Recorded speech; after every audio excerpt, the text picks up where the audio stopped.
one of the things I really like about Conundrum is that, in my observation, you're very story focused. Yes.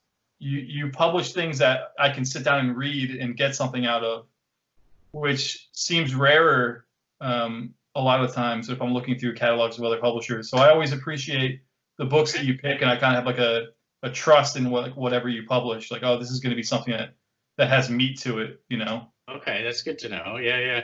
Well, I started, my background is as a writer. So I started out as a writer, and I published a couple of books, novels, and then I switched to publishing. So, and when I first started, I was publishing mostly writers, some comic artists and stuff, but a lot of like novels, but the editing was just too much editing.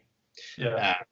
So I still have a very much a writerly sense of anything that I do, so comics included. Yeah, well, that's how I sell it to the Canada Council. They're literary graphic novels as opposed to graphic novels, or as opposed, whatever, because that could encompass all sorts of things. So yeah, the idea is it's an art form, right?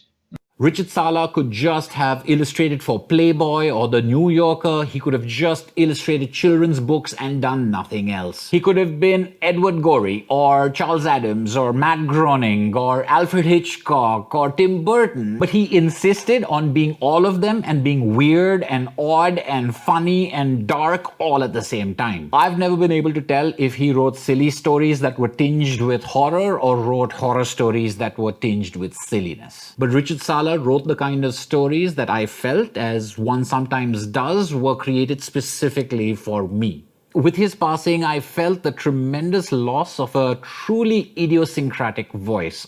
Watching another artist work, a professional artist work, is more educating than than going to school, getting a tutorial, having someone show you how to hold the pencil.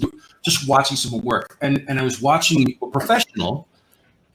Not just the way he handled the pencil, the page, the way he thought about it, but also the way you were laying out your reference and everything that you needed to work, right? Your library, the whole thing.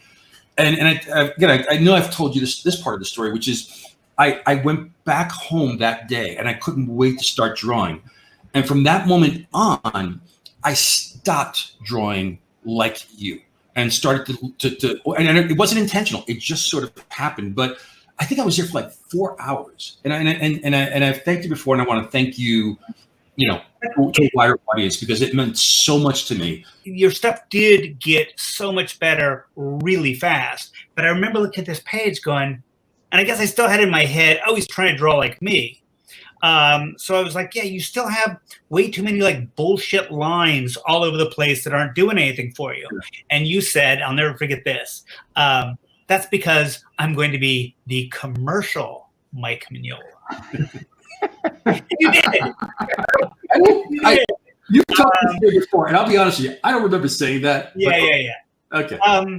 It's such a good story. It has to be at least partially based on it. Yeah, it's a great story because I'm the asshole. It's a legend. Because I wanted to be one of those real illustrative guys, right? Frazetta writes in, draw beautifully, draw everything, correct anatomy and stuff.